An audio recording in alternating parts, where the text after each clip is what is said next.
Peugeot 206, and you've got on the dash a little spanner light which is saying that it is due a service, but you've already done that. You've already followed my easy to follow guide on how to service this vehicle.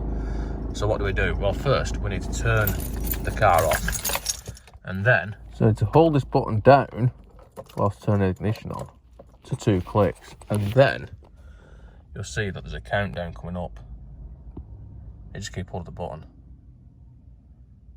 until that happens, and now it should be reset. So now if we turn it back off, no spanner, turn it back on, it says the actual service interval now is 18,750 miles, and there's no spanner anymore. So that's it.